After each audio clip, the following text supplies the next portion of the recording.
शतरुद्र संहिता अध्याय 1। शिवजी के सदोजात, वामदेव, तत्पुरुष, अघोर और ईशान नामक 5 अवतारों का वर्णन। जो परमानंदमय हैं, जिनकी लीलाएं अनंत हैं, जो ईश्वरों के भी ईश्वर, सर्वव्यापक, महान, गौरी के प्रियतम तथा स्वामी कार्तिक और विघ्नराज गणेश को उत्पन्न करने वाले हैं, उन आदिदेव शंकर की मैं वंदना करता हूँ। शौनक जी ने कहा, महाभाग सूत जी, आप तो पुराण कर्ता व्यास जी के शिष्य तथा ज्ञान और दया की निधि हैं। अतः अब आप शंभु के उन अवतारों का वर्णन कीजिए जिनके द्वारा उन्होंने सत्पुरुषों का कल्याण किया है। सूत जी बोले, शौनक जी, आप तो मननशील व्यक्ति हैं, अतः अब मैं आपसे शिव जी के उन अवतारों का वर्णन करता हूँ। आप अपनी इंद्रियों को वश में करके सद्भक्ति पूर्वक मन लगाकर श्रवण कीजिए। मुने, पूर्व काल में सनत कुमार जी ने नंदीश्वर से, जो सत्पुरुषों की गति तथा शिव स्वरूप ही हैं, यही प्रश्न किया था। उस समय नंदीश्वर ने शिव जी का स्मरण करते हुए उन्हें यूं उत्तर दिया था।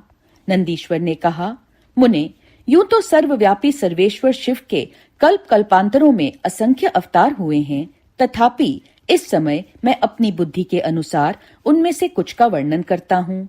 19वां कल्प, जो श्वेत लोहित नाम से विख्यात है, उसमें शिवजी का सदोजात नामक अवतार हुआ था। वह उनका प्रथम अवतार कहलाता है। उस कल्प में जब ब्रह्मा पर ब्रह्म का ध्यान कर रहे थे, उसी समय एक श्वेत और लोहित वर्ण वाला शिखाधारी कुमार उत्पन्न हुआ। उसे देखकर ब्रह्मा ने मन ही मन विचार किया। जब उन्हें यह ज्ञात हो गया कि यह पुरुष ब्रह्म रूपी परमेश्वर है, तब उन्होंने अंजलि बांधकर उसकी वंदना की। फिर जब भुवनेश्वर ब्रह्मा को पता लग गया कि यह सदोजात कुमार शिव ही हैं, तब उन्हें महान हर्ष हुआ। वे अपनी सद्बुद्धि से बारंबार उस पर ब्रह्म का चिंतन करने लगे। ब्रह्मा जी ध्यान कर ही रहे थे कि वहां श्वेत वर्ण वाले 4 यशस्वी कुमार प्रकट हुए। वे परम उत्कृष्ट ज्ञान संपन्न तथा पर ब्रह्मा के स्वरूप थे। उनके नाम थे सुनंद, नंदन, विश्वनंद और उपनंदन। ये सब के सब महात्मा थे और ब्रह्मा जी के शिष्य हुए। इनसे वह ब्रह्मलोक व्याप्त हो गया। तदनंतर सदोजात रूप से प्रकट हुए परमेश्वर शिव ने परम प्रसन्न होकर ब्रह्मा को ज्ञान तथा सृष्टि रचना की शक्ति प्रदान की। यह सदोजात नामक पहला अवतार हुआ। तदनंतर रक्त नाम से प्रसिद्ध 20वां कल्प आया। उस कल्प में ब्रह्मा जी ने रक्त वर्ण का शरीर धारण किया था। जिस समय ब्रह्मा जी पुत्र की कामना से ध्यान कर रहे थे, उसी समय उनसे एक पुत्र प्रकट हुआ। उसके शरीर पर लाल रंग की माला और लाल ही वस्त्र शोभा पा रहे थे। उसके नेत्र भी लाल थे और वह आभूषण भी लाल रंग का ही धारण किए हुए था। उस महान आत्मबल से संपन्न कुमार को देखकर ब्रह्मा जी ध्यानस्थ हो गए। जब उन्हें ज्ञात हो गया कि ये वामदेव शिव हैं, तब उन्होंने हाथ जोड़कर उस कुमार को प्रणाम किया। तत्पश्चात उनके विरजा, विवाह, विशोक और विश्वभावन नाम के 4 पुत्र उत्पन्न हुए, जो सभी लाल वस्त्र धारण किए हुए थे। तब वामदेव रूपधारी परमेश्वर शंभु ने परम प्रसन्न होकर ब्रह्मा को ज्ञान तथा सृष्टि रचना की शक्ति प्रदान की। यह वामदेव नामक दूसरा अवतार हुआ। इसके बाद 21वां कल्प आया, जो पीतवासा नाम से कहा जाता था। उस कल्प में महाभाग ब्रह्मा पीत वस्त्रधारी हुए। जब वे पुत्र की कामना से ध्यान कर रहे थे, उस समय उनसे एक महातेजस्वी कुमार उत्पन्न हुआ। उस प्रौढ़ कुमार की भुजाएं विशाल थी और उसके शरीर पर पीतांबर झलमला रहा था। उस ध्यान मग्न बालक को देखकर ब्रह्मा जी ने अपनी बुद्धि के बल से उसे तत्पुरुष शिव समझा।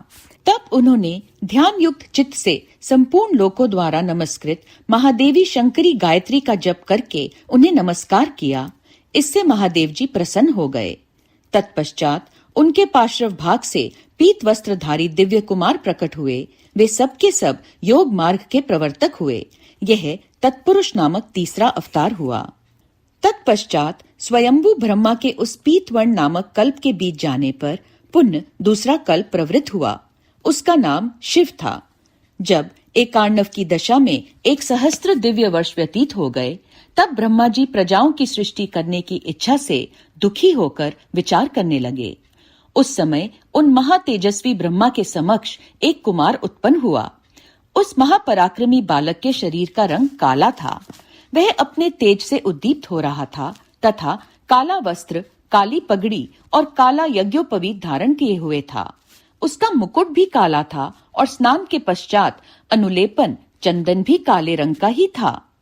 उस भयंकर पराक्रमी, महामनस्वी, देव देवेश्वर, अलौकिक, कृष्ण पिंगल वर्ण वाले अघोर को देखकर ब्रह्मा जी ने उनकी वंदना की।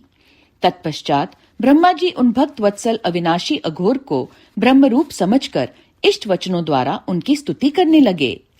तब उनके पार्श्व भाग से कृष्ण वर्ण वाले तथा काले रंग का अनुलेपन धारण किए हुए 4 महामनस्वी कुमार उत्पन्न हुए। वे सब के सब परम तेजस्वी, अव्यक्तनामा तथा शिव सरीखे रूप वाले थे। उनके नाम थे कृष्ण, कृष्णशिख, कृष्णास्य और कृष्ण कंठधृक। इस प्रकार उत्पन्न होकर इन महात्माओं ने ब्रह्मा जी की सृष्टि रचना के निमित्त महान अद्भुत घोर नामक योग का प्रचार किया। यह अघोर नामक चौथा अवतार हुआ। मुनीश्वरों, तदनंतर ब्रह्मा का दूसरा कल्प प्रारंभ हुआ। वह परम अद्भुत था और विश्वरूप नाम से विख्यात था। उस कल्प में जब ब्रह्मा जी पुत्र की कामना से मन ही मन शिव जी का ध्यान कर रहे थे, उसी समय महान सिंहनाद करने वाली विश्वरूपा सरस्वती प्रकट हुई तथा उसी प्रकार परमेश्वर भगवान ईशान प्रादुर्भूत हुए, जिनका वर्ण शुद्ध स्फटिक के समान उज्जवल था और जो समस्त आभूषणों से विभूषित थे। उस अजन्मा, सर्वव्यापी, सर्वांतर्यामी, सब कुछ प्रदान करने वाले, सर्वस्वरूप, सुंदर रूप वाले तथा अरूप ईशान को देखकर ब्रह्मा जी ने उन्हें प्रणाम किया।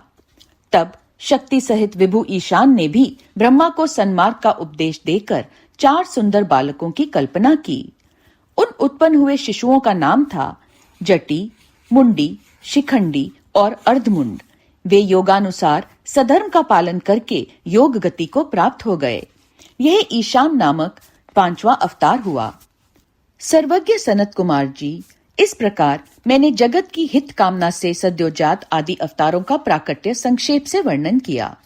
उनका वह सारा लोक हितकारी व्यवहार यथा तथ्य रूप से ब्रह्मांड में वर्तमान है। महेश्वर की ईशान, पुरुष, घोर, वामदेव और ब्रह्मा, ये 5 मूर्तियां विशेष रूप से प्रसिद्ध हैं। इनमें ईशान, जो शिव स्वरूप तथा सबसे बड़ा है, पहला कहा जाता है। वह साक्षात प्रकृति के भोक्ता क्षेत्रज्ञ में निवास करता है। शिव जी का दूसरा स्वरूप तत्पुरुष नाम से ख्यात है। वह गुणों के आश्रय रूप तथा भोग्य सर्वज्ञ में अधिष्ठित है। पिनाकधारी शिव का जो अघोर नामक तीसरा स्वरूप है, वह धर्म के लिए अंगों सहित वृद्धि तत्व का विस्तार करके अंदर विराजमान रहता है। वामदेव नाम वाला शंकर का चौथा स्वरूप अहंकार का अधिष्ठान है। वह सदा अनेकों प्रकार का कार्य करता है। विचारशील बुद्धिमानों का कथन है कि शंकर का ईशान संज्ञक स्वरूप सदा कर्ण, वाणी और सर्वव्यापी आकाश का अधीश्वर है तथा महेश्वर का पुरुष नामक रूप त्वक, पाणी और स्पर्श गुण विशिष्टि वायु का स्वामी है। मनीषीगण अघोर नाम वाले रूप को शरीर, रस, रूप और अग्नि का अधिष्ठान बतलाते हैं। शंकर जी का वामदेव संज्ञक स्वरूप रसना, पायु, रस और जल का स्वामी कहा जाता है। प्राण, उपस्थ, गंध और पृथ्वी का ईश्वर शिवजी का सदोजात नामक रूप बताया जाता है। कल्याणकामी मनुष्यों को शंकर जी के इन स्वरूपों की सदा प्रयत्न पूर्वक वंदना करनी चाहिए, क्योंकि ये श्रेय प्राप्ति में एकमात्र हेतु हैं। जो मनुष्य इन सदोजात आदि अवतारों के प्राकट्य को पढ़ता अथवा सुनता है, वह जगत में समस्त काम्य भोगों का उपभोग करके अंत में परम गति को प्राप्त होता है। शतरुद्र संहिता अध्याय 2 और 3। शिवजी की अष्टमूर्तियों का तथा अर्धनारीश्वर रूप का सविस्तर वर्णन। नंदीश्वर कहते हैं, ऐश्वर्यशाली मुने, अब तुम महेश्वर के उन श्रेष्ठ अवतारों का वर्णन श्रवण करो, जो लोक में सबके संपूर्ण कार्यों को पूर्ण करने वाले अतएव सुखदाता हैं। तात, यह जगत उन परमेश्वर शंभु की 8 मूर्तियों का स्वरूप ही है। जैसे सूत में मणियां पिरोई रहती हैं, उसी तरह यह विश्व उन 8 मूर्तियों में व्याप्त होकर स्थित है। वे प्रसिद्ध 8 मूर्तियां ये हैं: शर्व, भव, रुद्र, उग्र, भीम, पशुपति, ईशान और महादेव। शिवजी के इन शर्व आदि अष्ट मूर्तियों द्वारा पृथ्वी, जल, अग्नि, वायु, आकाश, क्षेत्रज्ञ, सूर्य और चंद्रमा अधिष्ठित हैं। शास्त्र का ऐसा निश्चय है कि कल्याणकर्ता महेश्वर का विश्वंभरात्मक रूप ही चराचर विश्व को धारण किए हुए है। परमात्मा शिव का सलिलात्मक रूप, जो समस्त जगत को जीवन प्रदान करने वाला है, भव नाम से कहा जाता है, जो जगत के बाहर भीतर वर्तमान है और स्वयं ही विश्व का भरण पोषण करता तथा स्पंदित होता है। उग्र रूपधारी प्रभु के उस रूप को सत्पुरुष उग्र कहते हैं। महादेव का जो सबको अवकाश देने वाला सर्वव्यापी आकाशात्मक रूप है, उसे भीम कहते हैं। वह भूत वृंद का भेदक है। जो रूप समस्त आत्माओं का अधिष्ठान, संपूर्ण क्षेत्रों में निवास करने वाला और जीवों के भवपाश का छेदक है, उसे पशुपति का रूप समझना चाहिए। महेश्वर का संपूर्ण जगत को प्रकाशित करने वाला जो सूर्य नामक रूप है, इसे ईशान कहते हैं। वह द्युलोक में भ्रमण करता है। अमृतमयी रश्मियों वाला जो चंद्रमा संपूर्ण विश्व को आवादित करता है, शिव का यह रूप महादेव नाम से पुकारा जाता है। आत्मा परमात्मा शिव का 8वां रूप है। यह मूर्ति अन्य मूर्तियों की व्यापिका है, इसलिए सारा विश्व शिवमय है। जिस प्रकार वृक्ष के मूल को सींचने से उसकी शाखाएं पुष्पित हो जाती हैं, उसी तरह शिव का पूजन करने से शिव स्वरूप विश्व परिपुष्ट होता है। जैसे इस लोक में पुत्र पौत्र आदि को प्रसन्न देखकर पिता हर्षित होता है, उसी तरह विश्व को भली भांति हर्षित देखकर शंकर को आनंद मिलता है। इसलिए यदि कोई किसी भी देहदारी को कष्ट देता है, तो निस्संदेह मानो उसने अष्टमूर्ति शिव का ही अनिष्ट किया है। सनत कुमार जी, इस प्रकार भगवान शिव अपनी अष्ट मूर्तियों द्वारा समस्त विश्व को अधिष्ठित करके विराजमान हैं। अतः तुम पूर्ण भक्ति भाव से उन परम कारण रुद्र का भजन करो। प्रिय सनत कुमार जी, अब तुम शिवजी के अनुपम अर्धनारीश्वर रूप का वर्णन सुनो। महाप्राज्ञ, वह रूप ब्रह्मा की कामनाओं को पूर्ण करने वाला है। सृष्टि के आदि में जब सृष्टिकर्ता ब्रह्मा द्वारा रची हुई सारी प्रजाएं विस्तार को नहीं प्राप्त हुई, तब ब्रह्मा उस दुख से दुखी हो चिंताकुल हो गए। उसी समय यूं आकाशवाणी हुई, ब्रह्मा, अब मैथुनी सृष्टि की रचना करो। उस व्योमवाणी को सुनकर ब्रह्मा ने मैथुनी सृष्टि उत्पन्न करने का विचार किया, परंतु इससे पहले नारियों का कुल ईशान से प्रकट ही नहीं हुआ था, इसलिए पद्मयोनि ब्रह्मा मैथुनी सृष्टि रचने में समर्थ न हो सके। तब वे यूं विचार कर कि शंभु की कृपा के बिना मैथुनी प्रजा उत्पन्न नहीं हो सकती, तप करने को उद्यत हुए। उस समय ब्रह्मा पराशक्ति शिवा सहित परमेश्वर शिव का प्रेम पूर्वक हृदय में ध्यान करके घोर तप करने लगे। तदनंतर तपो अनुष्ठान में लगे हुए ब्रह्मा के उस तीव्र तप से थोड़े ही समय में शिवजी प्रसन्न हो गए। तब वे कष्टहारी शंकर पूर्ण सच्चिदानंद की कामना मूर्ति में प्रविष्ट होकर अर्धनारीश्वर के रूप में ब्रह्मा के निकट प्रकट हो गए। उन देवादिदेव शंकर को पराशक्ति शिवा के साथ आया हुआ देख ब्रह्मा ने दंड की भांति भूमि पर लेटकर उन्हें प्रणाम किया और फिर वे हाथ जोड़कर स्तुति करने लगे। तब विश्वकर्ता देवादिदेव महादेव महेश्वर परम प्रसन्न होकर ब्रह्मा जी से मेघ की सी गंभीर वाणी में बोले। ईश्वर ने कहा, महाभागवत्स, मेरे प्यारे पुत्र पिता में मुझे तुम्हारा सारा मनोरथ पूर्णतया ज्ञात हो गया है। तुमने जो इस समय प्रजाओं की वृद्धि के लिए घोर तप किया है, तुम्हारे उस तप से मैं प्रसन्न हो गया हूँ और तुम्हें तुम्हारा अभीष्ट प्रदान करूंगा।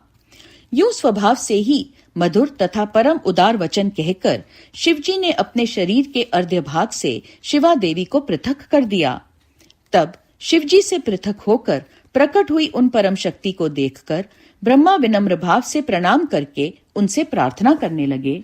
ब्रह्मा जी ने कहा, शिवे, सृष्टि के प्रारंभ में तुम्हारे पति देवादिदेव परमात्मा शंभु ने मेरी सृष्टि की थी और मेरे द्वारा सारी प्रजाओं की रचना की थी।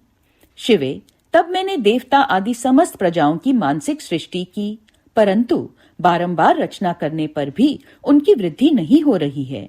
अतः अब मैं स्त्री पुरुष के समागम से उत्पन्न होने वाली सृष्टि का निर्माण करके अपनी सारी प्रजाओं की वृद्धि करना चाहता हूँ। किंतु अभी तक तुमसे अक्षय नारी कुल का प्राकट्य नहीं हुआ है।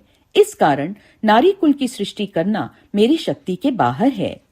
चूंकि सारी शक्तियों का उद्गम स्थान तुम ही हो, इसलिए मैं तुम अखिलेश्वरी परमा शक्ति से प्रार्थना करता हूँ। शिवे, मैं तुम्हें नमस्कार करता हूँ। तुम मुझे नारी कुल की सृष्टि करने के लिए शक्ति प्रदान करो, क्योंकि शिव प्रिय, इसी को तुम चराचर जगत की उत्पत्ति का कारण समझो। वरदेश्वरी, मैं तुमसे एक और वर की याचना करता हूँ। जगन्माता, कृपा करके उसे भी मुझे दीजिए। मैं तुम्हारे चरणों में नमस्कार करता हूँ। वह वर यह है कि सर्वव्यापिनी जग जननी, तुम चराचर जगत की वृद्धि के लिए अपने एक सर्व समर्थ रूप से मेरे पुत्र दक्ष की पुत्री हो जाओ। ब्रह्मा द्वारा यूं याचना किए जाने पर परमेश्वरी देवी शिवा ने तथास्तु, ऐसा ही होगा कहकर वह शक्ति ब्रह्मा को प्रदान कर दी। सुतरा जगन्मयी शिव शक्ति शिवा देवी ने अपनी भौहों के मध्य भाग से अपने ही समान प्रभा वाली एक शक्ति की रचना की। उस शक्ति को देखकर देवश्रेष्ठ भगवान शंकर, जो लीलाकारी, कष्टहारी और कृपा के सागर हैं, हंसते हुए जगदम्बिका से बोले। शिवजी ने कहा, देवी, परमेष्ठी ब्रह्मा ने तपस्या द्वारा तुम्हारी आराधना की है, अतः अब तुम उन पर प्रसन्न हो जाओ और उनका सारा मनोरथ पूर्ण करो। तब शिवा देवी ने परमेश्वर शिव की उस आज्ञा को सिर झुकाकर ग्रहण किया और ब्रह्मा के कथनानुसार दक्ष की पुत्री होना स्वीकार कर लिया। मुने, इस प्रकार शिवा देवी ब्रह्मा को अनुपम शक्ति प्रदान करके शंभु के शरीर में प्रविष्ट हो गईं। तत्पश्चात भगवान शंकर भी तुरंत ही अंतर्ध्यान हो गए। तभी से इस लोक में स्त्री भाग की कल्पना हुई और मैथुनी सृष्टि चल पड़ी। इससे ब्रह्मा को महान आनंद प्राप्त हुआ। तात, इस प्रकार मैंने तुमसे शिवजी के महान अनुपम अर्ध नारी नरार्ध रूप का वर्णन कर दिया। यह सत्पुरुषों के लिए मंगलदायक है। शतरुद्र संहिता अध्याय 4।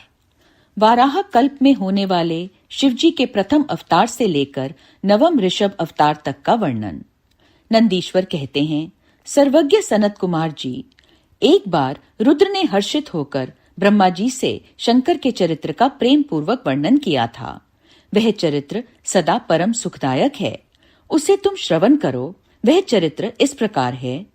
शिवजी ने कहा था, ब्रह्मा, वाराह कल्प के 7वें मनवंतर में संपूर्ण लोकों को प्रकाशित करने वाले भगवान कल्पेश्वर, जो तुम्हारे प्रपौत्र हैं, वह वस्त मनु के पुत्र होंगे। तब उस मनवंतर की चतुर्युगियों के किसी द्वापर युग में मैं लोकों पर अनुग्रह करने तथा ब्राह्मणों का हित करने के लिए प्रकट हूंगा। ब्रह्मा, युग प्रवृत्ति के अनुसार उस प्रथम चतुर्युगी के प्रथम द्वापर युग में जब प्रभु स्वयं ही व्यास होंगे, तब मैं उस कलयुग के अंत में ब्राह्मणों के हितार्थ शिवा सहित श्वेत नामक महामुनि होकर प्रकट हूंगा। उस समय हिमालय के रमणीय शिखर छागल नामक पर्वत श्रेष्ठ पर मेरे शिखाधारी 4 शिष्य उत्पन्न होंगे। उनके नाम होंगे श्वेत, श्वेत सिख, श्वेताश्व और श्वेत लोहित। वे चारों ध्यान योग के आश्रय से मेरे नगर में जाएंगे। वहां वे मुझ अविनाशी को तत्वत जानकर मेरे भक्त हो जाएंगे तथा जन्म, जरा और मृत्यु से रहित होकर परब्रह्म की समाधि में लीन रहेंगे। वत्स पितामह, उस समय मनुष्य ध्यान के अतिरिक्त दान, धर्म आदि कर्म हेतुक साधनों द्वारा मेरा दर्शन नहीं पा सकेंगे। दूसरे द्वापर में प्रजापति सत्यव्यास होंगे। उस समय मैं कलयुग में सुतार नाम से उत्पन्न होऊंगा। वहां भी मेरे दुंदुभि, शत्रु, ऋषिक तथा केतुमान नामक 4 वेदवादी द्विज शिष्य होंगे। वे चारों ध्यान योग के बल से मेरे नगर को जाएंगे और मुझ अविनाशी को तत्वत जानकर मुक्त हो जाएंगे। तीसरे द्वापर में जब भार्गव नामक व्यास होंगे, तब मैं भी नगर के निकट ही दमन नाम से प्रकट होऊंगा। उस समय भी मेरे विशोक, विशेष, विपाप और पाप नाशन नामक 4 पुत्र होंगे। चतुरानन, उस अवतार में मैं शिष्यों को साथ ले व्यास की सहायता करूंगा और उस कलयुग में निवृत्ति मार्ग को सुदृढ़ बनाऊंगा। चौथे द्वापर में जब अंगिरा व्यास कहे जाएंगे, उस समय मैं सुहोत्र नाम से अवतार लूंगा। उस समय भी मेरे 4 योग साधक महात्मा पुत्र होंगे। ब्रह्मा, उनके नाम होंगे सुमुख, दुर्मुख, दुर्दम और दुरतिक्रम। उस अवसर पर भी इन शिष्यों के साथ मैं व्यास की सहायता में लगा रहूंगा। 5वें द्वापर में सविता व्यास नाम से कहे जाएंगे। तब मैं कंक नामक महातपस्वी योगी होऊंगा। ब्रह्मा, वहां भी मेरे 4 योग साधक महात्मा पुत्र होंगे। उनके नाम बतलाता हूं, सुनो। सनक, सनातन, प्रभावशाली सनंदन और सर्वव्यापक निर्मल तथा अहंकार रहित सनत कुमार। उस समय भी कंक नामधारी मैं सविता नामक व्यास का सहायक बनूंगा और निवृत्ति मार्ग को बढ़ाऊंगा। पुनः 6ठे द्वापर के प्रवृत्त होने पर जब मृत्यु लोक कारक व्यास होंगे और वेदों का विभाजन करेंगे, उस समय भी मैं व्यास की सहायता करने के लिए लोकाक्षी नाम से प्रकट होऊंगा और निवृत्ति पथ की उन्नति करूंगा। वहां भी मेरे 4 दृढ़व्रती शिष्य होंगे। उनके नाम होंगे सुधामा, विरजा, संजय तथा विजय। विधे 7वें द्वापर के आरंभ में जब शतक्रतु नामक व्यास होंगे, उस समय भी मैं योग मार्ग में परम निपुण जैगीशन्य नाम से प्रकट होऊंगा और काशीपुरी में गुफा के अंदर दिव्य देश में कुशासन पर बैठकर योग को सुदृढ़ बनाऊंगा तथा शतक्रतु नामक व्यास की सहायता और संसार भय से भक्तों का उद्धार करूंगा। उस युग में भी मेरे सारस्वत, योगीश, मेघवा और सुवाहन नामक 4 पुत्र होंगे। 8वें द्वापर के आने पर मुनिवर वशिष्ठ वेदों का विभाजन करने वाले वेद व्यास होंगे। योग वित्तम, उस युग में भी मैं दधिवाहन नाम से अवतार लूंगा और व्यास की सहायता करूंगा। उस समय कपिल, आसुरी, पंचशिख और शाल्वल नाम वाले मेरे 4 योगी पुत्र उत्पन्न होंगे जो मेरे ही समान होंगे। ब्रह्मा, नवी चतुर्युगी के द्वापर युग में मुनि श्रेष्ठ सारस्वत व्यास नाम से प्रसिद्ध होंगे। उस व्यास के निवृत्ति मार्ग की वृद्धि के लिए ध्यान करने पर मैं ऋषभ नाम से अवतार लूंगा। उस समय पराशर, गर्ग, भार्गव तथा गिरीश नाम के 4 महायोगी मेरे शिष्य होंगे। प्रजापते, उनके सहयोग से मैं योग मार्ग को सुदृढ़ बनाऊंगा। सन्मुने, इस प्रकार मैं व्यास का सहायक बनूंगा। ब्रह्मा, उसी रूप से मैं बहुत से दुखी भक्तों पर दया करके उनका भवसागर से उद्धार करूंगा। मेरा वह ऋषभ नामक अवतार योग मार्ग का प्रवर्तक, सारस्वत व्यास के मन को संतोष देने वाला और नाना प्रकार से रक्षा करने वाला होगा। उस अवतार में मैं भद्रायु नामक राजकुमार को, जो विष दोष से मर जाने के कारण पिता द्वारा त्याग दिया जाएगा, जीवन प्रदान करूंगा। तदनंतर उस राजपुत्र की आयु के 16वें वर्ष में ऋषभ ऋषि, जो मेरे ही अंश हैं, उसके घर पधारेंगे। प्रजापते, उस राजकुमार द्वारा पूजित होने पर वे सद्रूपधारी कृपालु मुनि उसे राजधर्म का उपदेश देंगे। तत्पश्चात वे दीन वत्सल मुनि हर्षित चित्त से उसे दिव्य कवच, शंख और संपूर्ण शत्रुओं का विनाश करने वाला एक चमकीला खड़ग प्रदान करेंगे। फिर कृपा पूर्वक उसके शरीर पर भस्म लगाकर उसे 12,000 हाथियों का बल भी देंगे। यूं माता सहित भद्रायु को भली भांति आश्वासन देकर तथा उन दोनों द्वारा पूजित हो प्रभावशाली ऋषभ मुनि स्वेच्छानुसार चले जाएंगे। तब राजर्षि भद्रायु भी रिपुगणों को जीतकर और कीर्ति मालिनी के साथ विवाह करके धर्म पूर्वक राज्य करेगा। मुने, मुझ शंकर का वह ऋषभ नामक नवा अवतार ऐसा प्रभाव वाला होगा, वह सत्पुरुषों की गति तथा दीनों के लिए बंधु साहितकारी होगा। मैंने उसका वर्णन तुम्हें सुना दिया। यह ऋषभ चरित्र परम पावन, महान तथा स्वर्ग, यश और आयु को देने वाला है, अतः इसे प्रयत्न पूर्वक सुनाना चाहिए। शतरुद्र संहिता अध्याय 5। शिवजी द्वारा 10वें से लेकर 28वें योगेश्वर अवतारों का वर्णन। शिवजी कहते हैं, ब्रह्मा, 10वें द्वापर में त्रिधामा नाम के मुनि व्यास होंगे। वे हिमालय के रमणीय शिखर पर्वतोत्तम भृगुतुंग पर निवास करेंगे। वहां भी मेरे रुति विदित 4 पुत्र होंगे। उनके नाम होंगे भृंग, बलबंधु, नरामित्र और तपोधन केतुश्रृंग। 11वें द्वापर में जब त्रिवृत नामक व्यास होंगे, तब मैं कलियुग में गंगा द्वार में तप नाम से प्रकट होऊंगा। वहां भी मेरे लंबोदर, लंबाक्ष, केशलम और प्रलंबक नामक 4 दृढ़वर्ती पुत्र होंगे। 12वीं चतुर्युगी के द्वापर युग में शत तेजा नाम के वेद व्यास होंगे। उस समय मैं द्वापर के समाप्त होने पर कलयुग में हेमकंचुक में जाकर अत्रि नाम से अवतार लूंगा और व्यास की सहायता के लिए निवृत्ति मार्ग को प्रतिष्ठित करूंगा। महामुने, वहां भी मेरे सर्वज्ञ, समबुद्धि, साध्य और शर्व नामक 4 उत्तम योगी पुत्र होंगे। 13वें द्वापर युग में जब धर्म स्वरूप नारायण व्यास होंगे, तब मैं पर्वत श्रेष्ठ गंधमादन पर वालखिल्याश्रम में महामुनि बलि नाम से उत्पन्न होऊंगा। वहां भी मेरे सुधामा, काश्यप, वशिष्ठ और विरजा नामक 4 सुंदर पुत्र होंगे। 14वीं चतुर्युगी के द्वापर युग में जब रक्ष नामक व्यास होंगे, उस समय मैं अंगिरा के वंश में गौतम नाम से उत्पन्न होऊंगा। उस कलयुग में भी अत्रि, वशद, श्रवण और श्नविकष्ट मेरे पुत्र होंगे। 15वें द्वापर में जब त्रयारुणी व्यास होंगे, उस समय मैं हिमालय के पृष्ठ भाग में स्थित वेद शीर्ष नामक पर्वत पर सरस्वती के उत्तर तट का आश्रय ले वेदशिरा नाम से अवतार ग्रहण करूंगा। उस समय महापराक्रमी वेदशिर मेरा अस्त्र होगा। वहां भी मेरे 4 दृढ़ पराक्रमी पुत्र होंगे।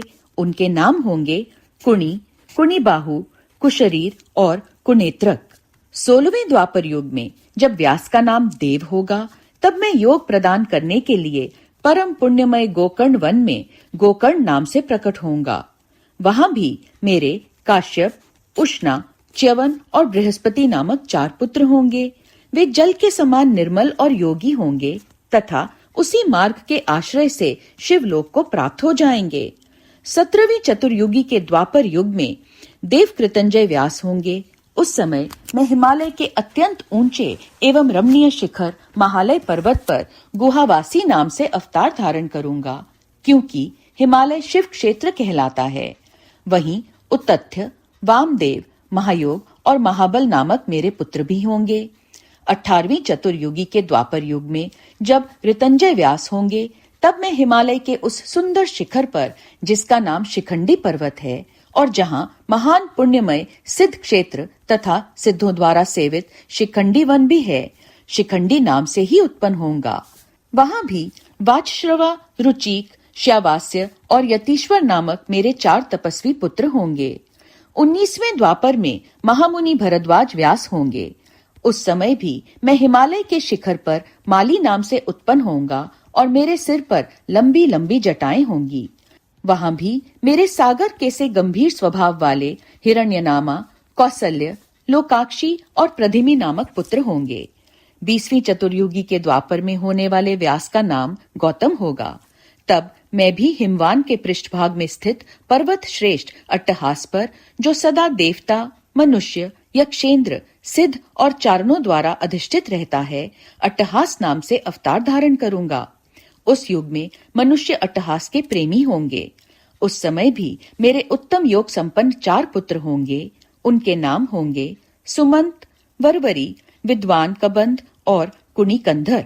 21वें द्वापर युग में जब वाचश्रवा नाम के व्यास होंगे, तब मैं दारूक नाम से प्रकट होऊंगा। इसलिए उस शुभ स्थान का नाम दारूवन पड़ जाएगा। वहां भी मेरे प्लक्ष, दारभायणी, केतुमान तथा गौतम नाम के 4 परम योगी पुत्र उत्पन्न होंगे। 22वीं चतुर्युगी के द्वापर में जब सुषमायन नामक व्यास होंगे, तब मैं भी वाराणसीपुरी में लांगली भीम नामक महामुनि के रूप में अवतरित होऊंगा। उस कलियुग में इंद्र सहित समस्त देवता मुझ हलायुद्धारी शिव का दर्शन करेंगे। उस अवतार में भी मेरे भल्लवी, मधु, पिंग और श्वेत केतु नामक 4 परम धार्मिक पुत्र होंगे। 23वीं चतुर्युगी में जब तृण बिंदु मुनि व्यास होंगे, तब मैं सुंदर कालिंजर गिरी पर श्वेत नाम से प्रकट होऊंगा। वहां भी मेरे उशिक, बृहदश्व, देवल और कवि नाम से प्रसिद्ध 4 तपस्वी पुत्र होंगे। 24वीं चतुर्युगी में जब ऐश्वर्यशाली यक्ष व्यास होंगे, तब उस युग में मैं नैमिष क्षेत्र में शूली नामक महायोगी होकर उत्पन्न होऊंगा। उस युग में भी मेरे 4 तपस्वी शिष्य होंगे। उनके नाम होंगे शालिहोत्र, अग्निवेश, युवनाश्व और शरद्वसु। 25वें द्वापर में जब व्यास शक्ति नाम से प्रसिद्ध होंगे, तब मैं भी प्रभावशाली एवं दंडधारी महायोगी के रूप में प्रकट होऊंगा। मेरा नाम मुंडीश्वर होगा। उस अवतार में भी छगल, कुंभकर्ण, कुंभांड और प्रवाहक मेरे तपस्वी शिष्य होंगे। 26वें द्वापर में जब व्यास का नाम पराशर होगा, तब मैं भद्रवट नामक नगर में सहिष्णु नाम से अवतार लूंगा। उस समय भी उल्लूक, विद्युत, शंभुक और आश्वलायन नाम वाले 4 तपस्वी शिष्य होंगे। 27वें द्वापर में जब जातुकण्ड व्यास होंगे, तब मैं भी प्रभा सतीर्थ में सोम शर्मा नाम से प्रकट होऊंगा। वहां भी अक्षपाद, कुमार, उल्लूक और वत्स नाम से प्रसिद्ध मेरे 4 तपस्वी शिष्य होंगे। 28वें द्वापर में जब भगवान श्रीहरि पराशर के पुत्र रूप में द्वैपायन नामक व्यास होंगे, तब पुरुषोत्तम श्री कृष्ण अपने छठे अंश से वसुदेव के श्रेष्ठ पुत्र के रूप में उत्पन्न होकर वासुदेव कहलाएंगे। उसी समय योगात्मा में भी लोगों को आश्चर्य में डालने के लिए योग माया के प्रभाव से ब्रह्मचारी का शरीर धारण करके प्रकट होऊंगा। फिर शमशान भूमि में मृत रूप से पड़े हुए अविच्छिन्न शरीर को देखकर मैं ब्राह्मणों के हित साधन के लिए योग माया के आश्रय से उसमें घुस जाऊंगा और फिर तुम्हारे तथा विष्णु के साथ मेरुगिरी की पुण्यमयी दिव्य गुहा में प्रवेश करूंगा। ब्रह्मा, वहां मेरा नाम लकुली होगा। इस प्रकार मेरा यह काया अवतार उत्कृष्ट सिद्ध क्षेत्र कहलाएगा और यह जब तक पृथ्वी कायम रहेगी तब तक लोक में परम विख्यात होगा। उस अवतार में भी मेरे 4 तपस्वी शिष्य होंगे। उनके नाम कुशिक, गर्ग, मित्र और पौरुष्य होंगे। वे वेदों के परगामी ऊर्ध्वरेता ब्राह्मण योगी होंगे और माहेश्वर योग को प्राप्त करके शिवलोक को चले जाएंगे। उत्तम व्रत का पालन करने वाले मुनियों, इस प्रकार परमात्मा शिव ने वैवस्थ मनवंतर के सभी चतुर्युगियों के योगेश्वर अवतारों का सम्यक रूप से वर्णन किया था। विभो, 28 व्यास क्रमशः एक एक करके प्रत्येक द्वापर में होंगे और योगेश्वर अवतार प्रत्येक कलयुग के प्रारंभ में। प्रत्येक योगेश्वर अवतार के साथ उनके 4 अविनाशी शिष्य भी होंगे, जो महान शिव भक्त और योग मार्ग की वृद्धि करने वाले होंगे। इन पशुपति के शिष्यों के शरीरों पर भस्म रमी रहेगी, ललाट त्रिपुंड से सुशोभित रहेगा और रुद्राक्ष की माला ही इनका आभूषण होगा। ये सभी शिष्य धर्मपरायण, वेद वेदांग के पारगामी विद्वान और सदा बाहर भीतर से लिंगार्चन में तत्पर रहने वाले होंगे। ये शिवजी में भक्ति रखकर योग पूर्वक ध्यान में निष्ठा रखने वाले और जितेंद्रिय होंगे। विद्वानों ने इनकी संख्या 112 बतलाई है। इस प्रकार मैंने 28 युगों के क्रम से मनु से लेकर कृष्ण अवतार पर्यंत सभी अवतारों के लक्षणों का वर्णन कर दिया। जब श्रुति समूहों का वेदांत के रूप में प्रयोग होगा, तब उस कल्प में कृष्ण द्वैपायन व्यास होंगे। यूं महेश्वर ने ब्रह्मा जी पर अनुग्रह करके योगेश्वर अवतारों का वर्णन किया और फिर वे देवेश्वर उनकी ओर दृष्टिपात करके वहीं अंतर्ध्यान हो गए। ओम नमः शिवाय, ओम नमः शिवाय, ओम नमः शिवाय।